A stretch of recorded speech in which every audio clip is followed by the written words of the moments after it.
You're going to hear a lot at this conference and other ocean conferences about how the oceans occupy 70% of the Earth's surface. But that's a vast understatement of how important they really are, because a lot of what matters is not just on the surface. It's deep below. And making measurements of the deeper ocean turns out to be a really hard problem. There's many things wrong with that problem, but nothing that we can't solve. The problem is, for the depths of the ocean, how do you make measurements at scale, inexpensively, and repeatably? And this is crucial because life on Earth as we know it depends on us understanding the oceans. And it's getting more and more and more important. So all of these problems require measurements, and you can't fix anything if you can't measure it.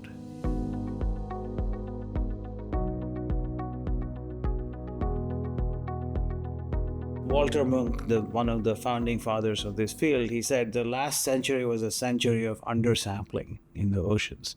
We just didn't have enough data. And if you take the perspective that at the end of this century, you want somebody to look back. It's not going to be me. Well, maybe. You never know. But somebody to look back and say, this was the century in which we turned things around for sampling the oceans. That's really what I'd like to see happen. Over, let's say, a decade or two, what would be really amazing to happen, and this is what we're all struggling to do, is we will be able to make measurements in the ocean, at least in the upper, chunk of the ocean, whenever we want to, wherever we want to, and whatever quantity we want to measure. So, upper ocean data anywhere on the planet on demand. And that's really what animates our company. We want to be SpaceX for the oceans.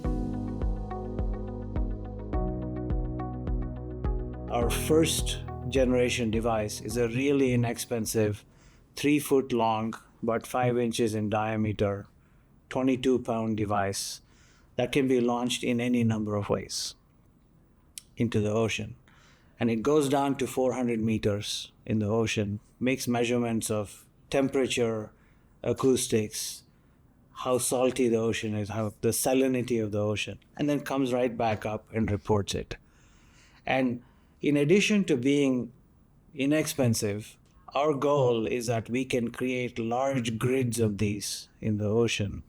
So it's like putting Ring doorbells in the ocean. We believe our approach can yield 1,000x reduction in the cost, 1,000 times reduction in the cost per observation in the next few years. We are focused on collecting the data at this point. So in the next year or two, we'll have our own fleets which are collecting data from the ocean, and we'll work with partners. Some of them will be scientific institutions to ensure that the quality of the data that we collect is good. Anybody can collect bad data. You have to collect good data. So that's one piece of the puzzle. Work with scientific institutions to validate that what we're collecting is actually useful in their applications. But in general, we want to be a data as a service company. We have veterans who've done ocean work for a long time, and they think we're onto something new, right? So that's a real validating sign.